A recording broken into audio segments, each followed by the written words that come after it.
Hi student, देखिए अपना topic चल रहा था कपट। और कपट हमने दो प्रकार के पढ़े थे, कपटपूर्ण वित्तीय प्रतिवेदन और संपत्तियों का गबन। संपत्तियों के गबन में या तो आप माल की चोरी करेंगे या नगद की चोरी करेंगे। नगद का गबन हम पढ़ रहे थे और इसमें मैंने तीन तरीके बताए थे, या तो नगद प्राप्ति का गबन, या नगद भुगतान का गबन, या फिर इनके टोटलिंग में यानी कि योग में कोई मिस्टेक कर दें आप। यहां तक क्लियर है? आजकल योग वाला कॉन्सेप्ट तो चलता नहीं है, क्योंकि योग में ऐसी कोई मिस्टेक होती नहीं है, सब कुछ कंप्यूटराइज हो गया। प्राप्ति की चोरी करना, नगद प्राप्ति के गबन के मैंने कल आपको 5-7 तरीके बताए थे। बताओ क्या क्या तरीके थे। सबसे फेमस तरीका कौन सा है? Timing and leading. दूसरा तरीका बताया कि साहब देनदारों से जो प्राप्त रसीदें हैं उसमें क्या करोगे आप? कुछ फर्जी डिस्काउंट दिखाओगे और वो डिस्काउंट अपने जेब में रख लोगे, या डेटर्स को किस में दिखा दोगे? बेड डेप्ट में। फिर बेड डेप्ट से जो पैसा आएगा वो अपने जेब में रख लोगे, या फिर जो नगद विक्रय है उसको छुपा लोगे, या फिर जो छोटी मोटी चीजें स्क्रैप वगैरह उनको बेचकर जो पैसा आएगा उसको जेब में रख लोगे। तो ये थे नगद प्राप्ति के भुगतान में कपट। अब हम पढ़ने जा रहे हैं नगद भुगतान की चोरी करनी है अब आपको। चलो आइडियाज दो, लगाओ अपना दिमाग। अब आप जो भी आइडिया देंगे उसमें आपको दिमाग क्या लगाना है कि जो पेमेंट कर रहे हैं अपन उसमें चोरी करनी है। पेमेंट में चोरी करने का लगाओ दिमाग है। हाँ, सिकंदर ने कहा कि साहब देते टाइम डिस्काउंट ले लो। कैसा होता है? अब अकाउंटेंट मान लो किसी क्रेडिटर्स का बार बार फोन आता है कि भाई साहब वो पेमेंट करवा दो, पेमेंट करवा दो। तो अकाउंटेंट ने ऐसे मजाक कर दिया उससे, भाई साहब 1 करोड़ का माल खरीद लिया पूरी साल में, यार 1 रुपये का डिस्काउंट नहीं दिया आज तक आपने, अभी आप थोड़ा बहुत डिस्काउंट दो, लाख रुपये अभी पेमेंट डालता हूँ। तो उसने कहा भाई साहब एक काम करो, आप 95,000 रुपये का पेमेंट दे दो, 5,000 का डिस्काउंट। तो अब बताओ क्या करेगा वो? पेमेंट तो करेगा उसको 95,000 का, लेकिन लेखा पुस्तकों में कितने का दिखाएगा? 1 लाख का। 5,000 रुपये जेब में। यानी कि लेनदारों से प्राप्त छूट को छुपाकर, लेनदारों से प्राप्त छूट को छुपाकर उसको किस रूप में दिखा देगा वो? पेमेंट के रूप में। तरीका समझ में आ गया? और सोचो आप, बिल को बढ़ा के दिखाना है, यानी कि जो बिल है उस बिल को आपने क्या कर दिया? परिवर्तित कर दिया। यानी कि की राशि को बिल की राशि को परिवर्तित करके। ये तरीका समझ में आ गया? कि साहब 100 रुपये का बिल था, एक जीरो और लगाया, कितने का हो गया? 1,000 का। 900 रुपये जेब में। क्या ऐसा करते हैं लोग? खूब होता है, ऐसा भी खूब करते हैं लोग। और बताओ, और सोचो।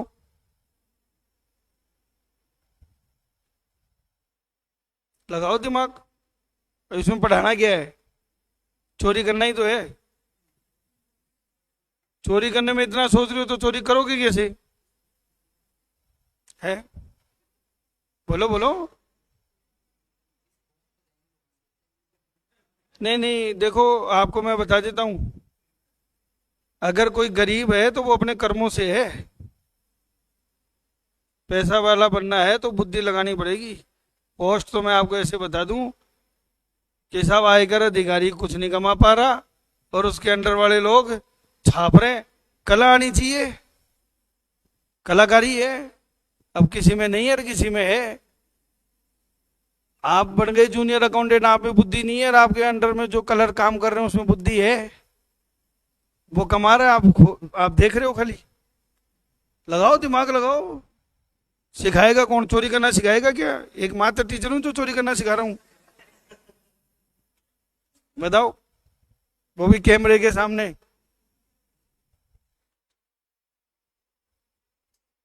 अभी देखो मोदी जी ये सब क्या बोलते हैं, हम भ्रष्टाचार को क्या कर देंगे, खत्म कर देंगे। मैं कहा बिना अचार की रोटी होती है क्या? तुम भ्रष्टाचार को खत्म कर दोगे? भ्रष्टाचार से देश का प्रोग्रेस रुक जाता है अगर उसको खत्म कर दिया गया तो। ये होना जरूरी है, क्योंकि भ्रष्टाचार से काम बहुत फास्ट होते हैं। अभी देखो मेरे एक क्लाइंट है, उसकी मैं लोन के लिए फाइल लगा रखा हूं, ठीक है। अब वो मैं जब तक मैनेजर को रिश्वत नहीं दूंगा, जब तक मैं मैनेजर को पैसा नहीं दूंगा, वो लोन देगा नहीं। अगर मैं पैसा दूंगा तो लोन देगा, लोन देगा तो मशीनें आएंगी, मशीनें आएंगी तो रोजगार के अवसर बढ़ेंगे, देश की प्रगति होगी, और तुम भ्रष्टाचार रोक रहे हो। सबका अपना अपना तरीका है। लगाओ दिमाग, लगाओ बच्चों, सोचो भी तो बहुत है। हाँ, एक सारी चोरी सिकंदर नहीं सीख ली। क्या बोल रहा है? फर्जी बिल, इसको क्या बोलते हैं? जाली या फर्जी, फिक्टिटियस इनवॉइस। जाली बिल को भुगतान दिखाकर, फर्जी बिल लिया और भुगतान दिखा दो, जाली बिल का भुगतान दिखाकर। हाँ, और समझे?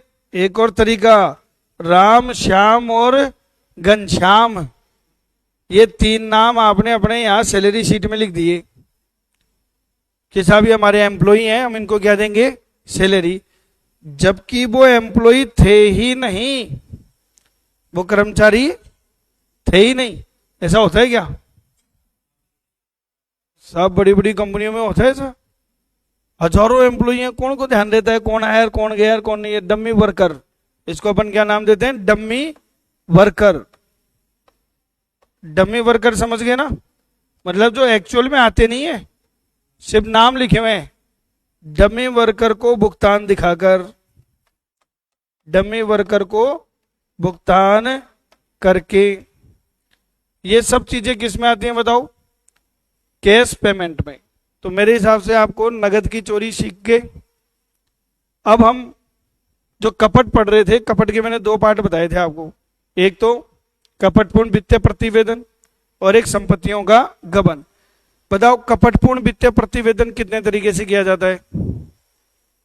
पढ़ा दिया आपको कल ही, 3 तरीके से। कैसे कैसे? लेखा पुस्तकों में हेरा फेरी, दूसरा बताओ लेखा पुस्तकों में हेरा फेरी, दूसरा जानबूझकर भुलाना, और तीसरा जानबूझकर गलत लेखांकन नीति का प्रयोग।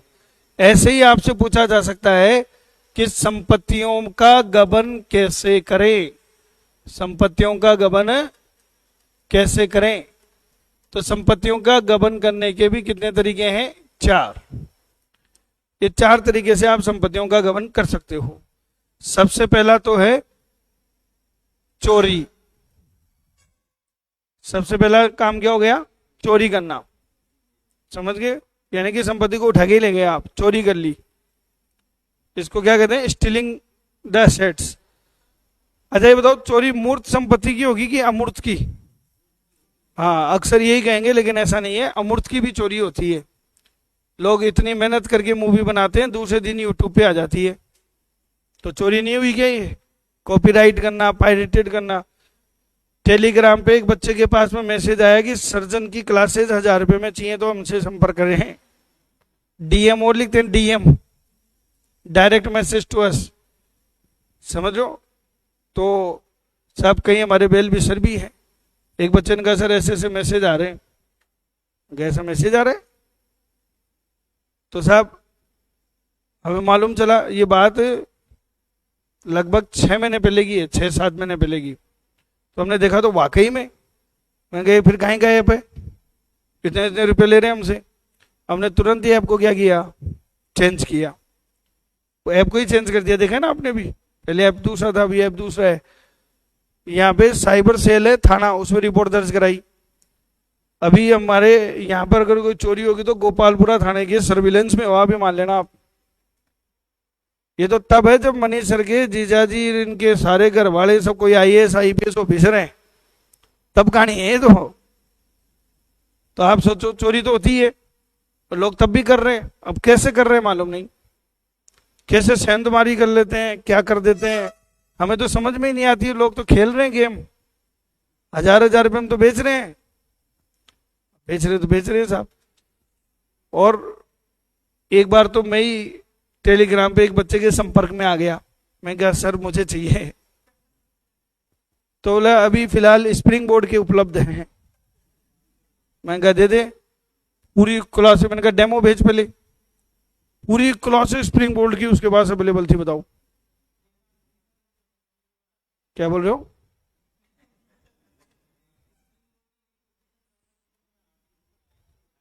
हाँ मतलब मिल जाती है ना, तो ये चोरी नहीं है क्या? ये देखो ये खुद ही कह रहा है मेरे पास पड़ी है सर। बताओ ये चोरी है या नहीं है? ये कौन सी चोरी हुई? अमूर्त संपत्ति की। तो चोरी चाहे मूर्त हो चाहे अमूर्त हो, चाहे मूर्त संपत्ति हो चाहे अमूर्त संपत्ति हो, ये फ्रॉड है। ठीक है ना?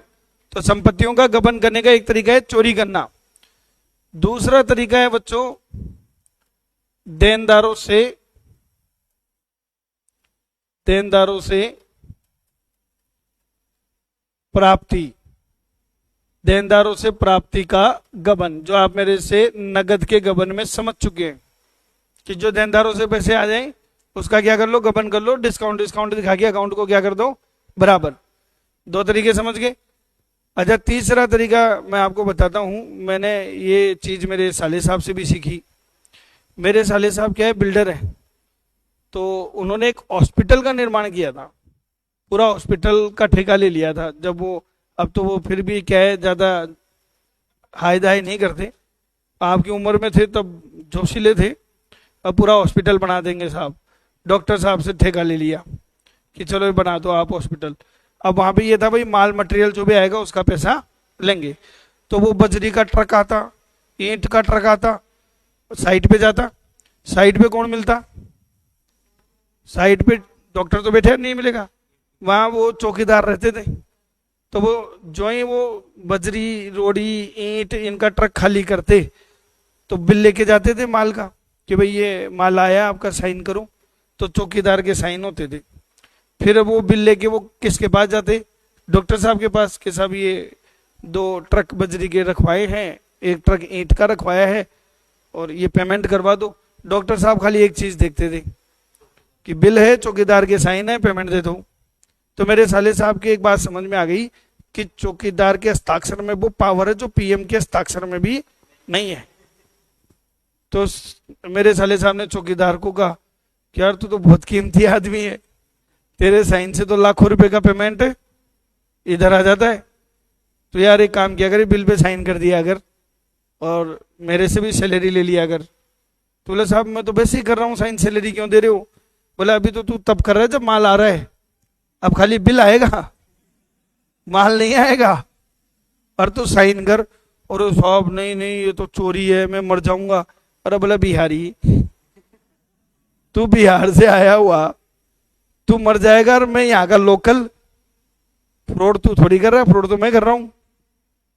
तू तो साइन कर, क्या 10-15 हजार की नौकरी में कमा रहा है, 1 महीने में लाख रुपए कमाएगा और मेरे जैसे ठेकेदार बन जाएगा। तो साहब दोनों मिल गए, जो हॉस्पिटल 4 करोड़ का बनना था 6 करोड़ का बना। मेरे साले साहब के ये टर्निंग पॉइंट था लाइफ का। सन 99 में वो आए थे, 99 में उन्होंने 2 करोड़ रुपए छापे टोटल चोरी के, फर्जीवाड़ा करके। और वो जो चौकीदार था ना, आज जयपुर का टॉप बिल्डर है, वो भी टॉप बिल्डर है। मेरे साले साहब ने भी खूब पैसे छापे और डॉक्टर के कोई फर्क नहीं पड़ा, डॉक्टर हॉस्पिटल चला रहा है मजे से। आज भी मेरे साले साहब की पूरी इज्जत करते हैं। मेरे साले साहब ने मेरे को स्टोरी बताई, यार कैसे कैसे फ्रॉड करते हैं लोग। क्या ये फ्रॉड हो सकता है या नहीं हो सकता? कि साहब आपने उन सेवाओं का, उन वस्तुओं का भुगतान कर दिया जो आपने कभी प्राप्ति नहीं की। और ये कब संभव है? मिली भगत से। कर्मचारियों के साथ क्या कर ली जाए? मिली भगत। तो तीसरा तरीका क्या है? उन वस्तुओं या सेवाओं का, उन वस्तुओं या सेवाओं का भुगतान करके जो संस्था ने कभी प्राप्त ना की हो, जो कभी संस्था ने प्राप्त ना की हो, फिर भी पेमेंट हो रहे हैं। और खूब होता है साहब, ये ऐसा खूब होता है। ये तो रियल लाइफ में आपने भी किया होगा कभी।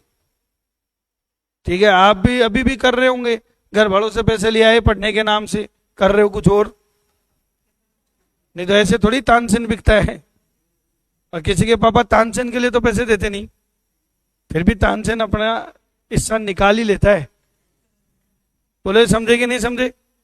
अच्छा, चौथी चीज देखो, आजकल तो ये इलेक्ट्रिक बोर्ड हो गए, ये मार्कर आ गए। पहले व्हाइट बोर्ड हुआ करते थे, मार्कर हुआ करते थे हमारे पास, उसमें इंक भरते थे हम। तो वो क्या है, ज्यादा कीमती मार्कर तो थे नहीं, 15-20 रुपए का मार्कर होता था। तो हम जेब में रख के ही चलते थे, कहीं भी जाते ना जेब में रख के ही चलते थे मार्कर। तो कई बार क्या होता था, जेब में रखे रखे वो मार्कर कहाँ पहुंच जाते, घर। तो मेरे बच्चे उस मार्कर से मूछ बना बना के खेलते थे। अब बताओ, सर्जन इंस्टीट्यूट का मार्कर उनकी फैकल्टियों के बच्चे मूछ बनाने के काम में ले रहे हैं। क्या ये कपट नहीं है? इसको क्या कहते हैं? संस्था की संपत्ति का निजी उपयोग में लेना। संस्था की संपत्ति को निजी उपयोग में लेना। संस्था की संपत्ति को निजी उपयोग में लेना। बोलो समझ में आ गया क्या? तो ये आज मैंने आपको कपट के प्रकार पूरे कंप्लीट करा दिए। कपटपूर्ण वित्तीय प्रतिवेदन और संपत्तियों का गबन। और इसमें आपको मैंने लेखा पुस्तकों में हेरा फेरी और नगद के गबन भी बता दिए। दो टाइप के गबन और सुनो, ये दो टाइप के फ्रॉड और होते हैं। एक कहलाता है श्रम का गबन, श्रम का गबन, और एक कहलाता है सुविधाओं का गबन, सुविधाओं का गबन। श्रम का गबन, सुविधाओं का गबन, खाली नाम ही लिख रहा हूं, नाम से ही समझ गए होंगे आप। चलो बताओ, सुविधाओं का गबन मतलब क्या है? देखो, आप सरकारी अधिकारी बन गए, बहुत बढ़िया एग्जाम पास कर करा के, और आपको सरकार ने क्या दे दी? गाड़ी। और गाड़ी को आपने टू ट्रेवल में चला दिया, खुद ऑटो से जाते हो, सरकार ने इसलिए दी थी क्या? ये क्या है बताओ? सुविधाओं का गबन। अच्छा ये बताओ, आप जो जूनियर अकाउंटेंट बनने जा रहे हो, सरकारी विभाग में काम रहता है कि नहीं रहता? बताओ, रहता नहीं रहता? लोगों की साइकोलॉजी क्या है यार, काम ज्यादा नहीं है, मस्त मजे करेंगे। बेटा मोदी राज है ये, और आज से 10 साल बाद में लोग जब रिश्ता करेंगे ना अपनी बेटी का, तो पूछेंगे भाई हाँ तू क्या करता है? बोले साहब मैं सरकारी नौकरी में। नहीं, तेरे को नहीं देंगे बेटी। सरकारी नौकरी वाले से तो परहेज करेंगे लोग। क्यों? क्योंकि बेचारे के किसी के बीपी मिलेगा, किसी के शुगर मिलेगा, किसी के हाइपरटेंशन हो जाएंगे, मतलब बीमारियां लग जाएंगी। ऐसा क्यों? इतना वर्कलोड है, इतना वर्कलोड है, क्योंकि बेरोजगारी तो ही, सरकार पोस्ट निकालती नहीं है, काम इतना है। आज देख लो आपके सामने, जूनियर अकाउंटेंट जितने भी थे सब प्रमोट हो चुके। अब आपकी कब तो एग्जाम होनी है, कब आपकी पोस्ट लगनी है, इतने दिन काम कौन कर रहा है ये बताओ? पोस्टें तो खाली पड़ी हैं, तो काम तो हो ही रहे ना डेली, तो वो अकुमुलेटेड होते रहते हैं। काम खूब है लेकिन काम करते नहीं, काम खूब है लेकिन लोग क्या नहीं करते? काम नहीं करते। ये भी एक तरह का कपट है कि मेहनत नहीं करना, मेहनत की चोरी करना, ये भी एक तरह का क्या है? कपट है। इसको कहते हैं श्रम का गबन। यहां तक समझ गए? तो देखिए, आप घर पे जाके ये चीजें पढ़ेंगे। हमने स्टार्ट किया था कहां से? कपट, कपटपूर्ण वित्तीय प्रतिवेदन, 3 तरीके बताए थे। लेखा पुस्तकों में हेराफेरी, जानबूझकर बुलाना और लेखांकन नीतियों का गलत उपयोग। फिर अब बच्चों, संपत्तियों का गबन 2 तरीके से होता है, माल का और नगद का। इनमें से मैंने पहला आपको बताया लेखा पुस्तकों में हेराफेरी, इसके ये 4 तरीके बताए थे, क्यों करते हैं लेखा पुस्तकों में हेराफेरी, क्यों करते हैं, और लेखा पुस्तकों में हेराफेरी कैसे करते हैं, इसके 5 तरीके बताए थे। फिर मैंने आपको एक टॉपिक कराया था, विंडो ड्रेसिंग में और कपटपूर्ण वित्तीय प्रतिवेदन में क्या अंतर है। क्लियर है? और इसके बाद में मैंने अभी आज कराया आपको संपत्ति के गबन के कितने तरीके हैं? 4 तरीके। फिर हमने संपत्तियों के गबन में 2 टाइप के पढ़े, माल का गबन और नगद का गबन। नगद के गबन के मैंने बताए 3 तरीके, प्राप्ति में, भुगतान में और टोटलिंग में। टोटलिंग को अपन कास्टिंग भी कहते हैं। प्राप्ति के गबन में ये कुछ तरीके बताए, इनमें से जो सेकंड पॉइंट है इस पे स्टार मार्क कर देना, टिमिंग एंड लीडिंग। ये एग्जाम में बहुत बार आया हुआ है, बहुत बार। पालते रहना और लाते रहना, ठीक है। ये मैंने आपको प्राप्ति का गबन भी पूरा कंप्लीट करा दिया। इसके बाद बच्चों आगे देखिए, भुगतान का गबन, इसके ये मैंने 5 तरीके बता रखे हैं, ठीक है। इसमें से जो 5वां तरीका है, ये देखो मैंने क्या बताया आपको, पेटी केस की टोटलिंग में गड़बड़ करके। 4 तो मैंने बोर्ड पे लिखवाई दिए हैं, ये क्या है थोड़ा टोटलिंग में आ जाता है, पर इसको कहीं बुक्स में किस में कवर किया है, भुगतान में ही। ये पेटी केस क्या होती है पहले ये बताओ। अब देखो हमारे यहाँ पे चाय भी आती रहती है, छुटपुट, कभी मान लीजिए खाना खा रहे हैं, अचानक से हो गए चलो समोसे मंगा लेते हैं, तो ये सब चीज़ों के लिए हम क्या करते हैं, हमारे स्टाफ को बोलते हैं जा रहे समोसे लिया, जा चाय लिया। तो अब वो बार बार में हमसे पैसे मांगे, लाओ 50 रुपये, लाओ 100 रुपये, तो वो ठीक नहीं लगता। तो हमने इनको 5,000 रुपये दे दिए, क्योंकि 5,000 रुपये रख, अब इसमें से खर्चा करता रहना और हिसाब दे देना, जो ही कम होने लगे फिर 5,000 का टॉपअप करा लेना, समझ लो। तो ये पेटी केस होती है। पेटी केस में लोग क्या करते हैं, छोटे छोटे खर्चे होते हैं, उनकी टोटलिंग में गड़बड़ करके फ्रॉड कर लेते हैं, पर ये फ्रॉड का लेवल बहुत छोटा होता है, इसलिए लोग इस पर दिमाग लगाते नहीं है। अन्य प्रकार के कपट में मैंने आपको बता दिए हैं, श्रम का गबन यानी कि काम ही नहीं करना, सुविधाओं का गबन, संस्था की संपत्ति को निजी उपयोग में लेना, और एक मैंने आपको कल बताया था काइटिंग, ये भी इंपॉर्टेंट है, एग्जाम में कई बार पूछते हैं काइटिंग, पतंगबाजी। ये नॉर्मली इंडिया में नहीं पाई जाती, कहाँ होती है, ये यूएसए में। इसमें लोग क्या करते हैं, बैलेंस शीट के दिन बैंक बैलेंस को बढ़ाकर दिखा देते हैं। यहां तक समझ गए, आगे बढ़े चलिए। तो हमारा एक ही बात है, एक ही बात है ये। हमारे इंडिया में इसको विंडो ड्रेसिंग बोलते हैं, अमेरिका में क्या बोलते हैं, काइटिंग। बिल्कुल है, ये सारी चीजें किसका पार्ट है, फ्रॉडुलेंट फाइनेंशियल रिपोर्टिंग का ही पार्ट है, क्योंकि इन सब में क्या हो रही है, केवल शोबाजी, कपटपूर्ण तरीके से। यहां तक समझ में आ गया सबके। चलिए, हमारा टॉपिक चल रहा था ऐसे 240 कपट के संबंध में। आप मुझे बताओ लोग कपट क्यों करते हैं। भाई आपने कपट के प्रकार पढ़ लिए मेरे से, अब मैं आपसे पूछ रहा हूं कि कपट क्यों करते हैं, अनुचित लाभ प्राप्त करने के लिए। लेकिन देखो आपको बताऊं, आदमी को डर भी लगता है, डर भी लगता है कि यार अब आप देखो, ये मजाक की बातें मैं आपको बोलता रहता हूँ कि रिश्वत ले लेना, ये कर लेना, वो कर लेना, एक बार लेके देखना, आपको अपनी है ना सारी किताबें याद आएंगी। इतनी मेहनत करके तो मिली है डिग्री, इतनी मेहनत करके तो नौकरी मिली है, 2 मिनट में मैं जेल में जाऊंगा, क्योंकि क्राइम तो क्राइम है ना सब। तो आप डरोगे, आप नहीं लोगे रिश्वत, मुझे मालूम है, लोगे नहीं लोगे, आप नहीं लोगे। पर कोई मेरे जैसा आ जाए जो ईमानदार आदमी को क्या बना जाए, चोर बना जाए, कैसा होता है। मैंने अभी 10 दिन पहले ही बनाया, 10 दिन पहले एक यूनियन बैंक ऑफ इंडिया में सब ब्रांच मैनेजर के अंडर में एक लड़का काम करता था। उस ब्रांच मैनेजर से मेरी सांठगांठ थी, हम लोन वोन कराते थे, उसको मैं पैसे टके ले दे के काम करता रहता था। वो लड़का हमारे को देखता रहता था, क्योंकि काम तो सारा वही करता था, पर बेचारा बोल नहीं पाता था, क्योंकि उसके सीनियर कर रहे हैं तो वो क्या बोलेगा। अब उस क्या हुआ, मैनेजर का ट्रांसफर हो गया और उसकी जगह पर दूसरा मैनेजर आ गया, वो थोड़ा ईमानदार टाइप का। मैं कहा यार ये तो पैसे टके लेता नहीं है, यहाँ काम अब होगा नहीं। तो उसका मेरे पास में फोन आया एक दिन, बोले सर आप आजकल लोन की फाइल ही नहीं ला रहे। मैं कहा यार तेरा मैनेजर जो है ना वो काम नहीं करेगा, पहले वाला ठीक था, सर आप मेरे से मिलो, मैं कराता हूँ काम। मैं फाइल लेके गया एक, मैंने कहा ये काम करा दे। बोले सर मेरा ध्यान रख लेना, बस इतना ही कहा उसने। मैं कहा टेंशन मत रख, मैं मेरी बीवी के अलावा सबका ध्यान रखता हूँ, तो टेंशन ले ही मत।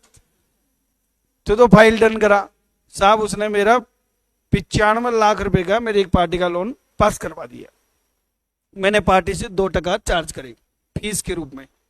अब उसको फीस मान लो, रिश्वत मान लो, कुछ ही मान लो, तो मैंने 1,90,000 रुपए की पेमेंट ली। फिर मैंने उसको कहा, रे तूने काम कर दिया, थैंक यू, ये काम कर, मैं ब्रांच में हूँ कि बाहर मिलेगा बोल। नहीं नहीं सर, ब्रांच में नहीं, मैं बाहर ही मिलता हूँ। मैं कहा, कहाँ मिलेगा बोल। बोले सर आपके ऑफिस आ जाऊँ। मैंने कहा जा। वो मेरे ऑफिस आ गया, चाय पानी पिलाई, मैंने 50,000 के नोट की गड्डी निकाली और उसके सामने रखी। मेरे ऑफिस में एसी चल रहा था, उसके पसीने आने लगे, यूं हाथ कांप रहे उसके यूं, और डर रहा बेचारा। अरे सर नहीं, मेरे बाल बच्चे, मैं इतना नहीं ले सकता सर। अरे मैंने कहा रख यार, क्यों टेंशन करता है, तेरे को ये मान ले उठ के मुंह में जीरा दे रहा हूं। तो वो भयंकर डर गया और वो बड़ी मुश्किल से, मतलब उस पैसों के हाथ ही नहीं लगा पा रहा था। वो बैग और लेके आया था वो साथ में। मैं कहा ला तेरा बैग दे। मैंने उसके बैग में रखे, चाय पानी पिलाई, फिर वो थैंक यू करके रखे चला गया। तो बाद में मेरे को थोड़ा सा गिल्ट फील हुआ कि यार मैंने एक ईमानदार आदमी को क्या बना दिया, चोर बना दिया। मैंने एक ईमानदार आदमी को चोर बना दिया। तो क्या होता है, जब मेरे को इस टाइप की गिल्ट फील होती है ना, क्योंकि मेरे काम ही ऐसे हैं, तो मुझे हर तीसरे दिन गिल्ट फील होता ही रहता है। ठीक है, नहीं अभी भी होता है, कहीं ना कहीं एक इंसान जिंदा है मेरे अंदर होता है। तो मैं, मेरी वाइफ से मैंने बात करी कि भाई देख ऐसे ऐसे आज एक ऐसे मैंने कांड किया है और ऐसे एक ईमानदार को मैंने चोर बना दिया। बोले वो ईमानदार था ही नहीं, आपने सिर्फ एक गलती करी कि उसकी औकात 10,000 की थी और आपने उसको 50,000 दे दी। वो 10,000 लेने तो आए था आपके पास, तो ईमानदार कहाँ था। बोला ये बात भी सही है। तो ये क्या है, देखो अगर मेरी बीवी नहीं हो तो मैं इस टाइप की हरकतें कर ही नहीं सकता। वो मुझे उकसाती है, वो मुझे प्रमोट करती है कि हे अर्जुन तू लड़। समझ रहे हो।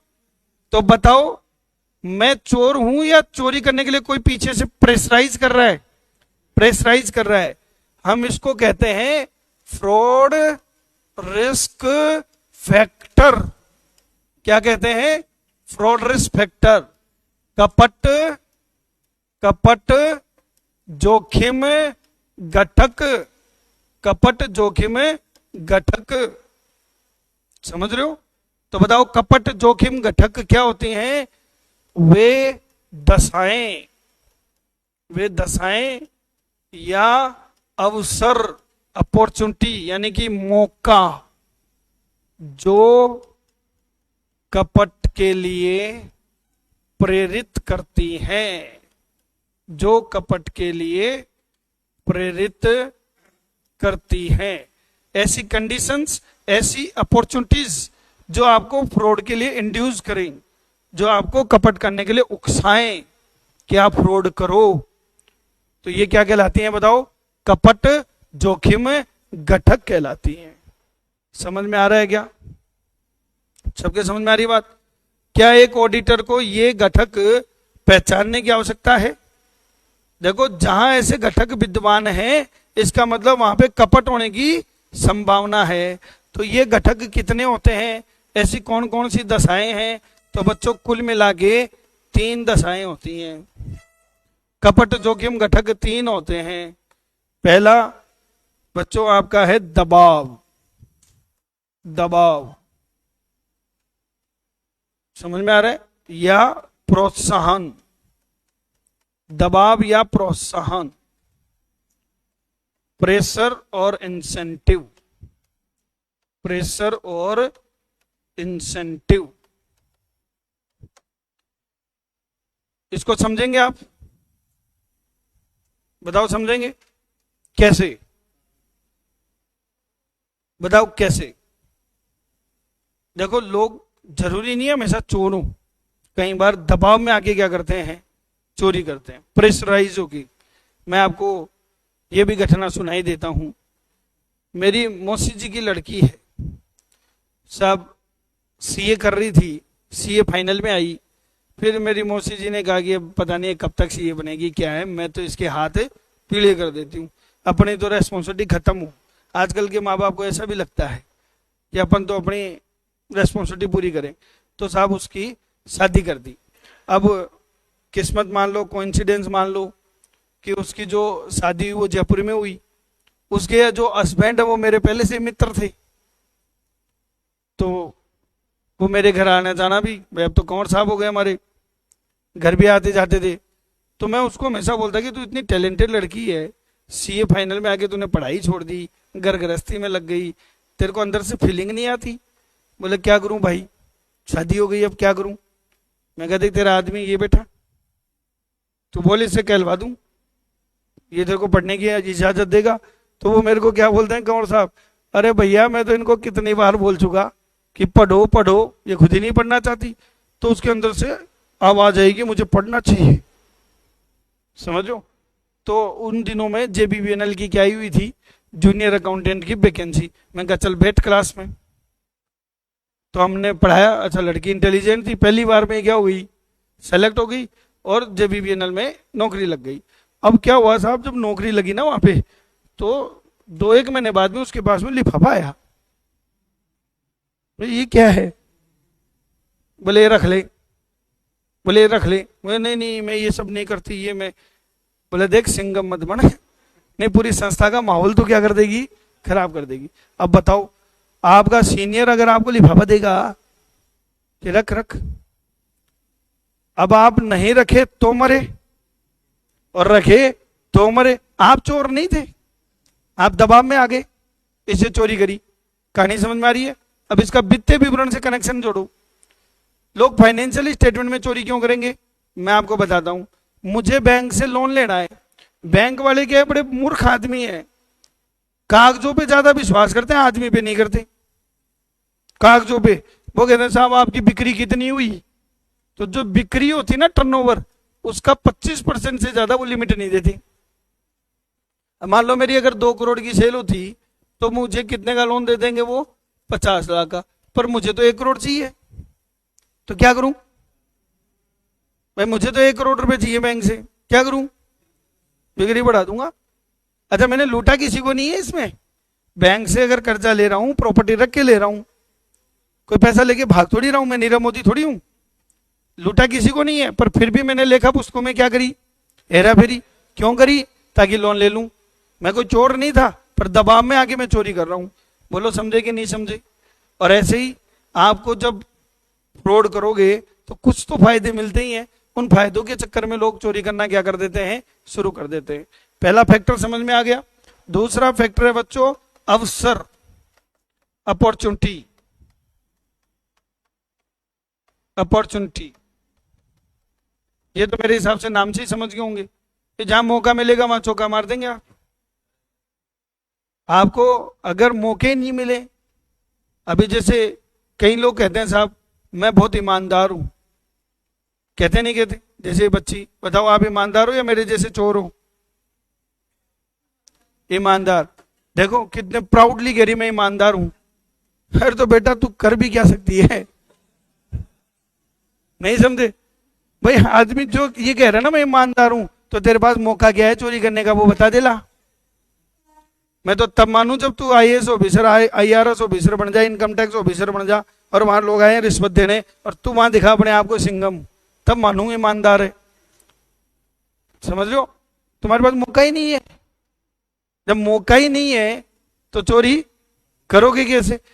अक्सर फ्रॉड कहां होते हैं, जहां ल्यूज पॉइंट होते हैं।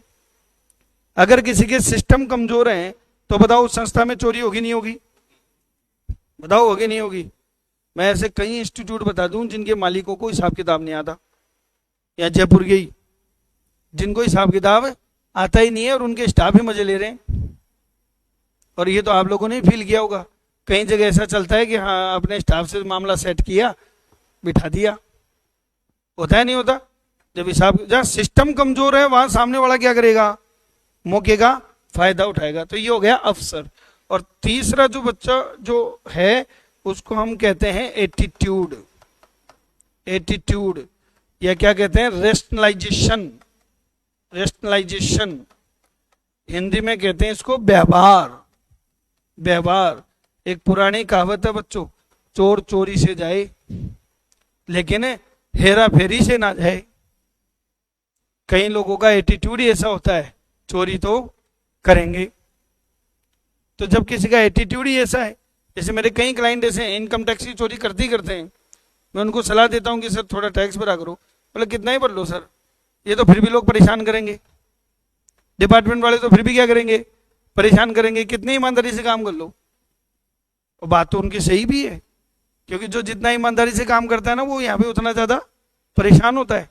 तो वो लोग चोर ही बन जाते हैं, बल्कि यार मेरा तो चोरी करेंगे, देखी जाएगी जो होगा।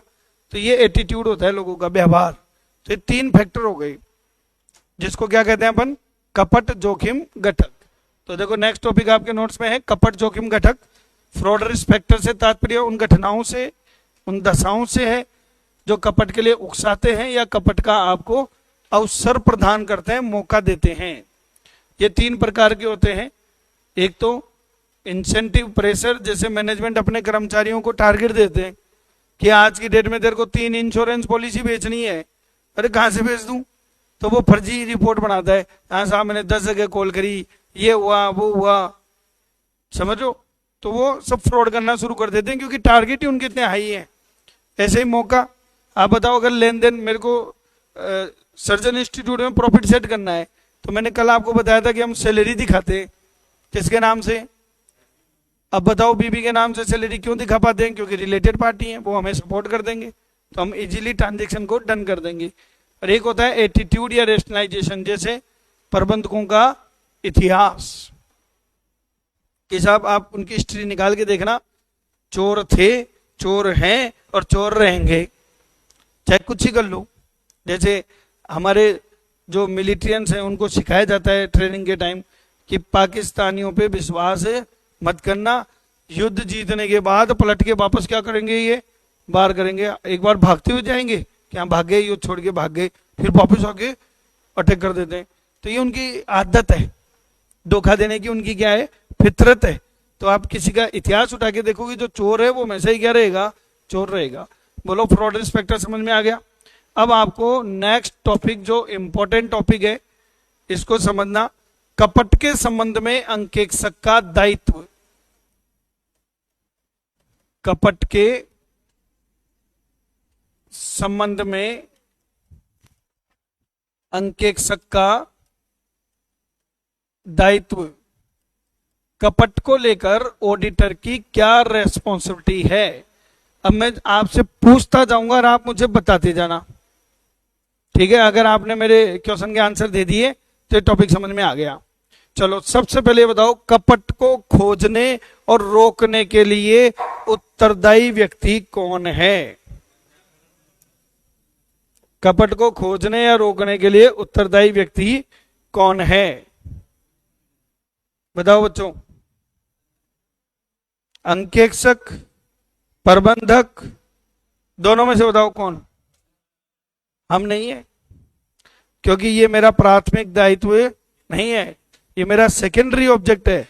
तो पहली चीज बताओ, प्राथमिक दायित्व किसका है? कपट को खोजने का प्राथमिक दायित्व किसका है? प्रबंधकों का है। किसका है? प्रबंधकों का है। समझ में आ रहा है क्या? क्लियर है? तो बताओ अंकेक्षक उत्तरदायी कैसे होगा? बिजनेस आप कर रहे हो कि मैं कर रहा हूं? आप कर रहे हो। चोरी आपके यहां हो रही है कि मेरे यहां हो रही है? आपके यहां हो रही है। तो उत्तरदायी मैं कैसे हुआ? मैं तो मेहमान हूं, मैं तो आपके यहां पे चेक करने आया हूं, और आप सारी जिम्मेदारी किसके ऊपर डाल रहे हो? मेरे ऊपर। अरे भाई तुमने बिजनेस किया है, तुम्हारे यहां चोरी हो रही है, तुम्हारे यहां कपट हो रहे हैं, और उत्तरदायी मैं। तो बताओ कौन उत्तरदायी है? तो प्रबंधक को क्या करना चाहिए? प्रबंधक को क्या करना चाहिए? प्रबंधक को एक ऐसा माहौल तैयार करना चाहिए कि लोग कपट करने से डरे। अच्छा चलो मैं एक मजाक में समझाता हूं, ये बच्ची बताएगी। बेटा कभी आपके साथ ऐसा हुआ कि किसी मनचले ने चलते हुए आपको छेड़ दिया? हाँ हुआ है। ये देखो लड़कियां जितनी भी होती हैं सब ये बेचारी सहन करती हैं इन चीजों को, और चलो बहुत ज्यादा नहीं छेड़ा लेकिन कमेंट तो मार ही देते हैं लड़के। बताओ होता नहीं होता? वो शरीफ से शरीफ लड़का भी कमेंट मार देता है। कोई मेरे जैसा है, मान लो वो थोड़ा यूं सोचता है यार क्या कमेंट मारेंगे, पर कोई लड़की जा रही है, गाना ही गाने लग जाए कि गजबन पानी ने चाली। अब वो लड़की समझ रही है कि मेरे को देख के गाना गा रहा है। मेरी इतनी हिम्मत कैसे हुई? मैं किसी लड़की के ऊपर कमेंट कर रहा हूं, किसी को छेड़ रहा हूं, मेरी हिम्मत कैसी हुई इतनी, ये बताओ बताओ। क्योंकि मुझे मालूम है मेरा कुछ नहीं करने वाला कोई भी। यही काम आप दुबई में करके बताओ, आप दुबई जाओ और ये काम करके बताओ बीच बाजार में, क्योंकि वहां डेमोक्रेसी नहीं है, राजा का राज है। बीच बाजार में अगर गलत नजर से देखा तो आंखें फोड़ देते, हाथ लगा दिया तो हाथ काट देते हैं। इसलिए क्राइम कंट्रोल में है। आज राजस्थान में खूब क्राइम हो रहे हैं, यूपी में क्यों रुक गए? क्योंकि योगी है, वो तो साहब बोलता है जो जिस लैंग्वेज में समझेगा उसको उसी लैंग्वेज में समझाएंगे। तो ये जिम्मेदारी तो सरकार की है ना, इन बच्चों की थोड़ी ये जिम्मेदारी। ये जिम्मेदारी किसकी है? सरकार की। सेम कहानी यहां पे नहीं लग रही है आपको कि कपट आपके यहां हुए हैं, मेरी जिम्मेदारी किस हुई? आपकी जिम्मेदारी है। प्रबंधकों का प्राथमिक दायित्व है, और प्रबंधक एक ऐसा माहौल तैयार करेंगे, प्रबंधक ऐसा माहौल बनाएंगे अपने यहां पर कि लोग चोरी करने से डरें। लोग, प्रबंधक ऐसा माहौल यानी कि एनवायरनमेंट तैयार करेंगे कि लोग कपट करने से डरें। अब कपट से क्यों डरें? या तो नौकरी के निकाले जाने के भय से कि साहब पकड़े गए तो नौकरी जाएगी, नौकरी के निकाले जाने के भय से, या फिर सब सजा मिलेगी, सजा के भय से। बोलो समझ में आ रहा है क्या? सर आप अपना दायित्व बता रहे थे, कहां रास्ता भटक गए, ये प्रबंधकों के ऊपर बात करने लग गए। पहले माहौल बना रहा हूं। आप कह रहे हो सर आपका दायित्व है कपट का, तो मैं कह रहा हूं भैया प्राथमिक दायित्व प्रबंधकों का है। ये माहौल क्रिएट करना, आपके यहाँ पे चोरी चकारी नहीं हो, ये मेरा काम थोड़ी है। आप खुद सोचो, सर्जन इंस्टीट्यूट की जो ऑडिट करने आएगा, यहाँ जो फ्रॉड हो रहे हैं उसके लिए वो जिम्मेदार। अगर हमारे यहाँ फ्रॉड हो रहे हैं, कोई चोरी चकारी हो रही है, तो हम जिम्मेदार हैं, क्योंकि व्यापार तो हम कर रहे हैं, हमारा ऑडिटर थोड़ी कर रहा है। उसने थोड़ी चोरी करी है कोई, वो तो चेक करने आया था। बात समझ में आ गई? जब मैं ऐसी बातें प्रबंधकों को बोलता हूं तो प्रबंधक हाथ जोड़ेगा और ये कहेगा सर ठीक है हम जिम्मेदार हैं, आप सिर्फ ये बता दो आपका दायित्व क्या है। जैसे फॉर एग्जाम्पल आप बताओ, पढ़ने के लिए आप उत्तरदायी हो कि मैं हूं? आपकी जिम्मेदारी है, मेरी जिम्मेदारी है। आपके रिजल्ट आपका आएगा, मेरा आएगा। नौकरी आपके लगेगी, मेरी लगेगी। सुंदर बीबी आपको ही मिलेगी, है ना? पैसे आप कमाएंगे, जीवन आपका सुधरेगा, मेरा थोड़ी सुधरेगा। समझ लो ना आप? तो पढ़ने की जिम्मेदारी भी आपकी है, रिजल्ट भी आपको ही लाना है, मेहनत भी आप ही को करनी है। और अब आप कहते हैं सर आप जिम्मेदार हो। अरे यार हम कैसे जिम्मेदार हुए? चलो कोई नहीं, कोई बच्चा मुझे एक बात बोले, सर ठीक है हमारी समझ में आ रही है, हमारी जिम्मेदारी है, आप कृपया करके बताओ आपकी क्या जिम्मेदारी है। आप कृपया करके बताओ आपकी क्या जिम्मेदारी है। तो मैं क्या कहूंगा, मेरी जिम्मेदारी ये है कि मैं आपको अच्छे से पढ़ाऊं, जो पढ़ाऊं उससे बाहर क्वेश्चन नहीं आए, ये पूरे प्रयास करूं। गारंटी तो नहीं दे सकता, गारंटी तो मैं नहीं दे सकता, पर कम से कम उचित आश्वासन तो दूं। तो ऑडिटर क्या कहेगा कि साहब मैं गारंटी तो नहीं देता, पर मेरा जो दायित्व है, अंकेक्षक का जो दायित्व है कपट को लेकर, वो ये है कि अंकेक्षक क्या जुटाएगा? उचित आश्वासन। बताओ ऑडिटर क्या जुटवाएगा? उचित आश्वासन। पढ़ा चुका हूं पहले भी। उचित आश्वासन क्या होता है? भूल जाते हो? अश्योरेंस आश्वासन कितने प्रकार के बताए थे? 2 प्रकार के। कौन कौन से? संपूर्ण और उचित। संपूर्ण बोले तो 100%, और उचित बोले तो हाई बट नॉट गारंटी। मतलब अपन कहते हैं ना 99%, हाँ बिल्कुल 99%, पर गारंटी नहीं है। तो अंकेक्षक का दायित्व क्या है? उचित आश्वासन जुटाना। क्या आश्वासन जुटाना? किस बात का आश्वासन जुटाता हूं मैं? कि वित्तीय विवरण, वित्तीय विवरण महत्वपूर्ण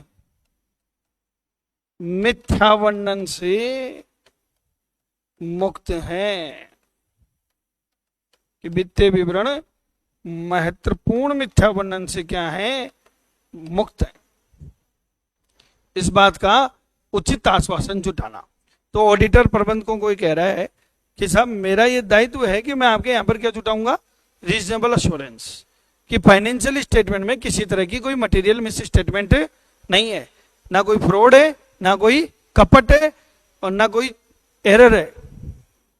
पर मैं गारंटी नहीं दे सकता, मैं सिर्फ क्या जुटाऊंगा?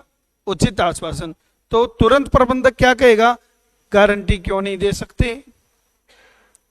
बताओ ऑडिटर गारंटी क्यों नहीं दे सकता?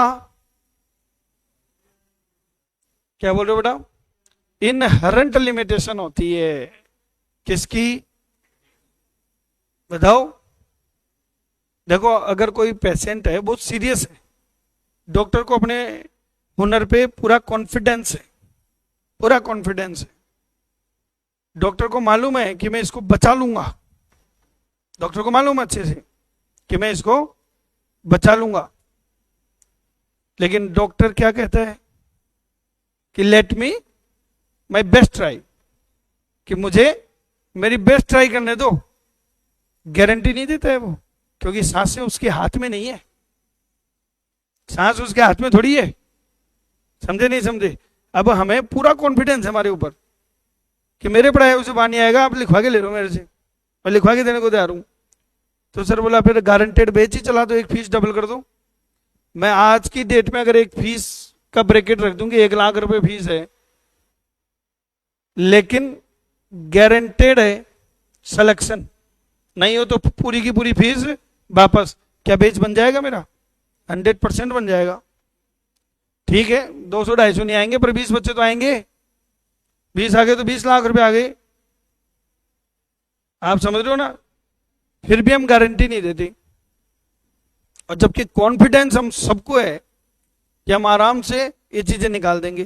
क्यों नहीं देते? क्योंकि भैया ये एजुकेशन है, और एजुकेशन वन वे नहीं होती है, टू वे होती है। मैंने तो मेहनत कर लिया, अब आपकी भी तो भरी है, आपको भी तो करना पड़ेगा। तो वन वे कैसे हो सकता है बताओ काम? अब मैं आपके यहाँ पे ऑडिट करने आ रहा हूं, फ्रॉड को मैं ढूंढ सकता हूं, फ्रॉड करा तो तुमने है, खुद मालिक ही क्या है, फ्रॉड कर रहे हैं, मैं कहां से ढूंढ लूंगा, मैं कहां से गारंटी दे दूंगा? इसलिए ऑडिटर ये कहता है कि मैं गारंटी नहीं दे सकता। तो मैनेजमेंट उससे पूछता है कि गारंटी क्यों नहीं दे सकते? तो ऑडिटर जवाब दे रहा है कि अंकेक्षण की भी क्या होती है? अंतर्निहित सीमाएं। अंकेक्षण की क्या होती है? अंतर्निहित सीमाएं। अंतर्निहित सीमाएं मतलब इनहेरेंट लिमिटेशन होती है। ऑडिट की क्या होती है बताओ? Inherent limitation. इनहेरेंट लिमिटेशन का मतलब समझ गए? कुछ भी कर लो, कितने ही प्रयास कर लो, कुछ ना कुछ कपट, कुछ ना कुछ त्रुटि आपके खोजने से रह ही जाएंगी। तो उसके लिए ऑडिटर को उत्तरदायी कैसे ठहरा सकते हो बताओ आप? और एक और बात, अब मैं पूछूंगा, बताना, पूछे आप बताना बेटा, कपट और त्रुटि में से खोजना किसको आसान है? वाह, फटाक से बता दिया, सोचने के लिए टाइम ही नहीं लिया आपने। क्या ये सही बोल रहे हैं? आप सबने इतने आसानी से जवाब क्यों दिया बताओ? कपट और त्रुटि में से खोजना किसको आसान है? और इतनी जल्दी से आंसर कैसे दे दिया आपने?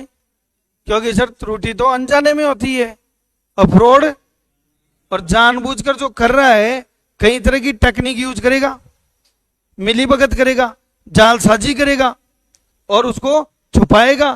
तो बताओ मैं जिम्मेदार कैसे हो सकता हूं कपट के लिए? तो आप ये भी बात कह सकते हो कि कपट को खोजना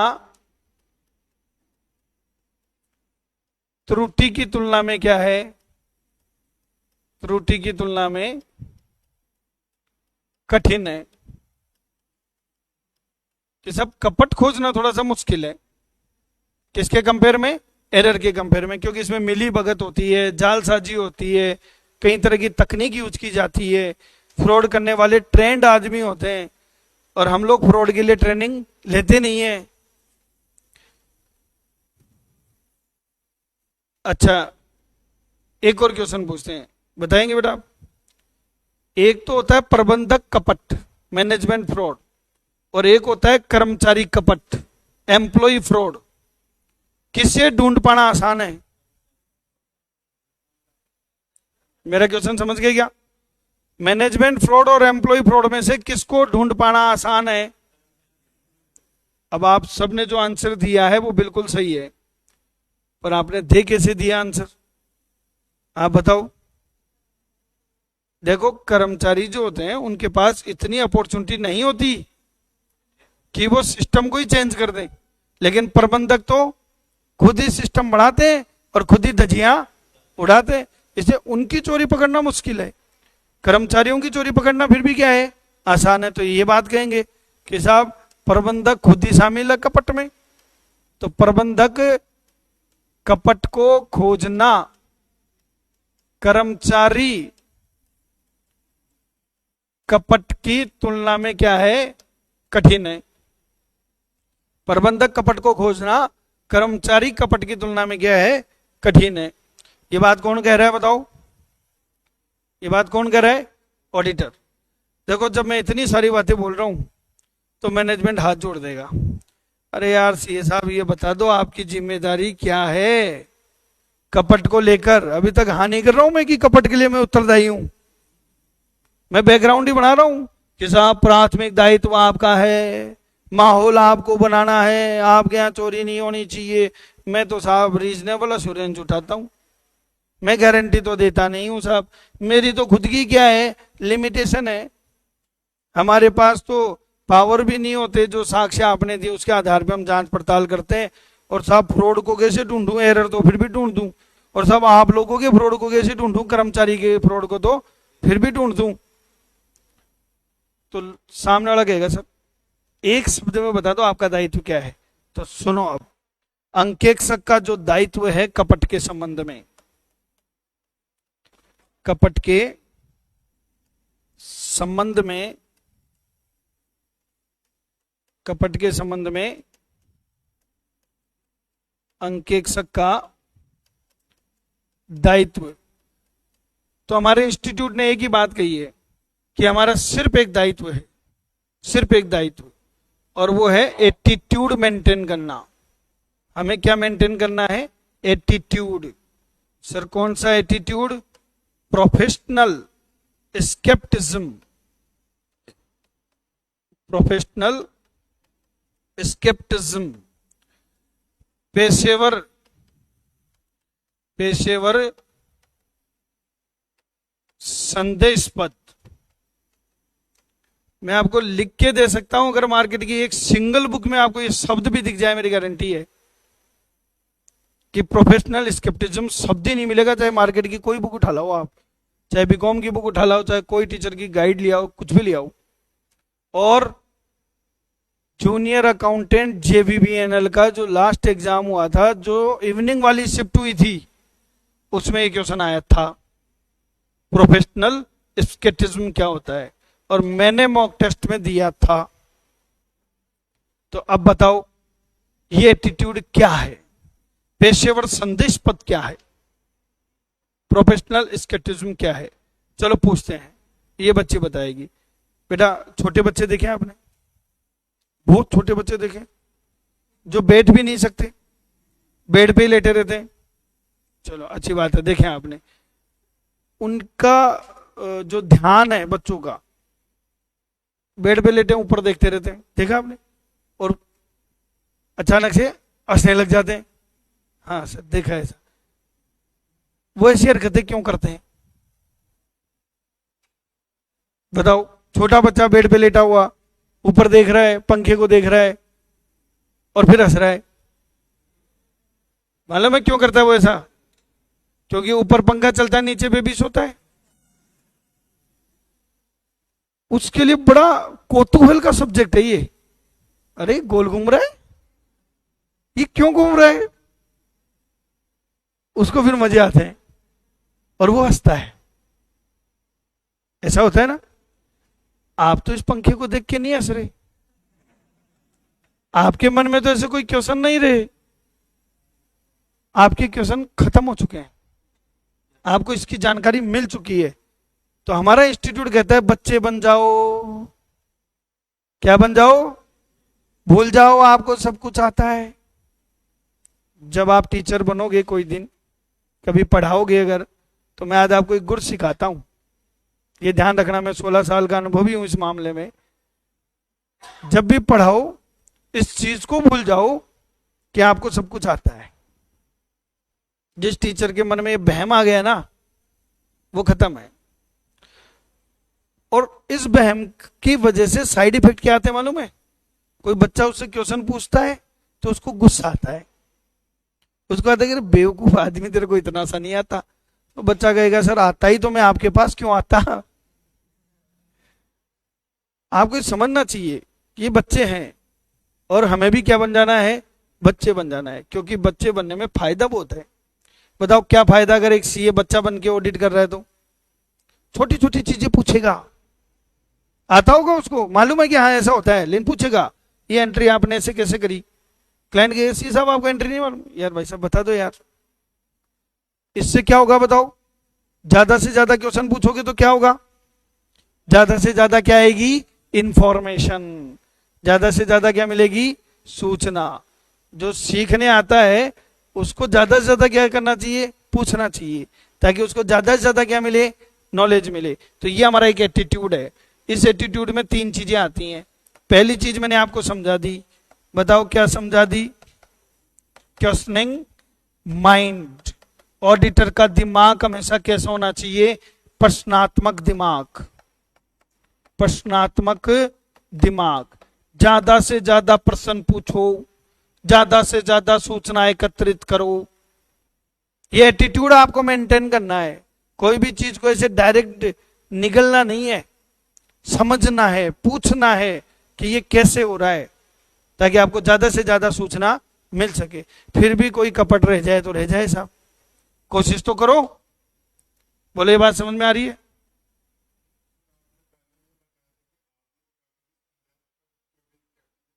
संदेह नहीं है, नाम से कंफ्यूज मत हो। ये शंका नहीं है, मैंने प्रोफेशनल सस्पिशियस नहीं बोला है, स्केप्टिज्म बोल रहा हूं। स्केप्टिज्म की हिंदी संदेश पद है, पर ये संदेह नहीं है। मैं संदेह थोड़ी कर रहा हूं। एक बच्चा संदेह करता है क्या? एक बच्चा तो पूछता है क्वेश्चन। मैंने कहा ज्यादा से ज्यादा क्वेश्चन पूछो, संदेह थोड़ी कर रहा हूं। मैंने संदेह करने का मतलब मैंने आपको चोर मान लिया और मैं आपको इंट्रोगेशन कर रहा हूं। नहीं नहीं भाई, मैंने आपको चोर नहीं माना है। मैं तो ज्यादा से ज्यादा क्या ले रहा हूं? सूचना ले रहा हूं। दोनों में फर्क है भाई। इसके हिंदी के नाम से मत जाना। अगर वो संदेह होता तो ये नाम क्या होता? Professional suspicious. और मैं क्या कह रहा हूं? स्केप्टिज्म। यानी कि आपका एटीट्यूड होना चाहिए क्वेश्चनिंग माइंड। और इसमें एक चीज ही थोड़ी है क्वेश्चनिंग माइंड, और भी चीजें।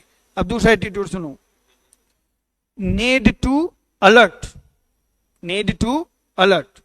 अच्छा, आपने मॉक टेस्ट दिया था, अच्छे से तैयारी करके दिया था या ऐसे दिया था? कितने नंबर आए? कितने में से? चलो ये तो बहुत अच्छे आ गए। अब मान लीजिए कोई बच्चे ने पूरी पढ़ाई करी, मेहनत भी करी, मेहनत करने के बाद 75 में से उसके आए 40 नंबर। क्या वो जूनियर अकाउंटेंट बन जाएगा? इस तरीके से तो नहीं बनेगा। इस तरीके से तो नहीं बनेगा, क्योंकि 75 में से 50 तो चाहिए चाहिए। इस तरीके से तो नहीं बनेगा ना। लेकिन अभी कौन सी एग्जाम हो गई? अभी तो आप क्या कर रहे हो? स्टार्टिंग। ये क्या इशारा कर रहे हैं आपको बताओ? कि भैया अलर्ट हो जाओ, मेहनत करने की क्या है? आवश्यकता है। ऐसे ही जब ऑडिटर ऑडिट करता है तो उसे कुछ कपट की बू आ जाती है, कुछ गड़बड़ नजर आता है कि कुछ तो गड़बड़ है, कुछ तो गड़बड़ है, तो उसको तुरंत क्या हो जाना चाहिए? Need to alert. सतर्क रहने की आवश्यकता है। अब देखो, सतर्क रहना अलग चीज होती है और शक करना अलग चीज होती है। सतर्क रहने की आवश्यकता। बोलो दूसरा समझ गए क्या? ये भी एटीट्यूड आप में होना चाहिए कि आप हमेशा अलर्ट रहें, और अलर्ट उस टाइम ज्यादा रहे जब आपको हल्का सा भी क्या लगे, गड़बड़ है। और एक तीसरी चीज बच्चों, एक बात बताओ, अगर मान लीजिए मैंने पढ़ाया और उससे बाहर कोई क्वेश्चन आ गया, कैसा हो सकता है? हो सकता है, भगवान तो मैं भी नहीं हूं भाई, हो सकता है, पर आपको उसमें घबराने की जरूरत नहीं है। क्यों? क्योंकि वो आपके लिए नहीं आया, सबके लिए आया है। भाई हम जितना प्रयास कर सकते हैं उतना कर रहे हैं, उससे ज्यादा मैं कर भी नहीं सकता। समझ रहे हो आप? तो आपको फिर भी लगेगा कोई बात नहीं यार, एक आधा का इतना दुख नहीं होगा। आपको ज्यादा दुख मालूम कब होगा? जब आपके नोट्स में लाइन लिखी हुई थी, उसमें से क्वेश्चन बना, पर आपने नहीं पढ़ा। अब यार मेरी गलती से बताओ मैं रह गया, होता है ना दुख। तो हमारा इंस्टीट्यूट ये कहता है कि तुमको जो भी साक्ष्य मिले उसको तो गहन जांच करो, जो साक्ष्य मिले हैं उनकी तो क्या करो, गहन जांच करो। तो ये तीसरा पॉइंट क्या कहलाता है?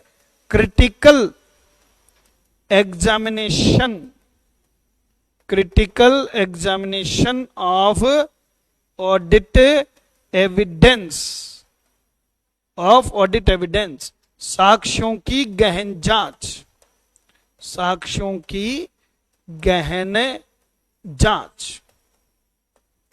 ये आपका कहलाता है प्रोफेशनल स्केप्टिज्म। एक चार्टर्ड अकाउंटेंट को ये एटीट्यूड मेंटेन करना है। कभी भी आपके ऊपर फ्रॉड का केस हो जाए सीए के ऊपर, अगर वो ये प्रूव कर देता है कि साहब मैंने तो ज्यादा इंफॉर्मेशन ली थी, मैं अलर्ट था और मैंने एक एक साक्ष्य की गहन जांच करी है, आप क्लीन चिट लेके निकल जाओगे। क्योंकि आप यहां पे ये प्रूव कर रहे हो कि आपने कोई लापरवाही नहीं करी। अगर आपने लापरवाही नहीं करी तो आप उत्तरदायी नहीं हो। बोलो समझ में आ रहा है क्या? तो बच्चों ये आज आपका एक और टॉपिक कंप्लीट हो गया, responsibility of auditor in relation to fraud. एक बार पढ़ के सुना देता हूं। कपट को खोजने और रोकने का प्राथमिक दायित्व, ये तो कई बार आ गया एग्जाम में, प्राथमिक दायित्व किसका है? प्रबंधकों का, ना कि अंकेक्षक का। कपट को रोकने के लिए आपके यहाँ पे माहौल बोल दो या सिस्टम बोल दो, बनाने का दायित्व किसका है? प्रबंधकों का। आपको एक ऐसा सिस्टम, एक ऐसा वातावरण तैयार करना है कि लोग कपट करने से डरें, चाहे नौकरी के निकाले जाने के भय से या सजा के भय से।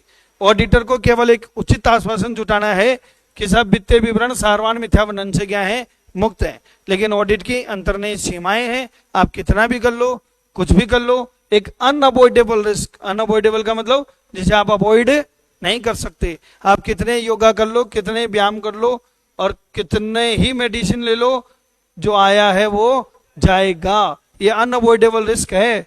ऐसे ही ऑडिटर के साथ भी है। कपट को खोज पाना त्रुटि की तुलना में क्या होता है? कठिन होता है। क्यों होता है? क्योंकि कपट में मिली भगत होती है, जालसाजी शामिल होती है। प्रबंधकों के कपट को खोज पाना कर्मचारियों की कपट की तुलना में क्या होता है? कठिन होता है, क्योंकि प्रबंधक इस स्थिति में होते हैं कि वो सिस्टम का दुरुपयोग कर सकते हैं, कर्मचारी नहीं कर सकते, प्रबंधक कर सकते हैं। अंकेक्षक को कपट के लिए उत्तरदायी कब ठहराया जाएगा? जब वो अपने काम में लापरवाही करे।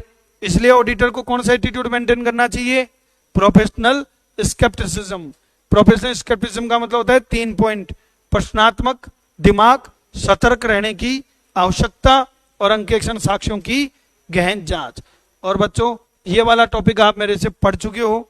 कपट के संबंध में कंपनी एक्ट में 2 जगह पे रिपोर्टिंग होती है। एक आप मेरे से पढ़ चुके हो, कौन सी? धारा 143 की उपधारा 12।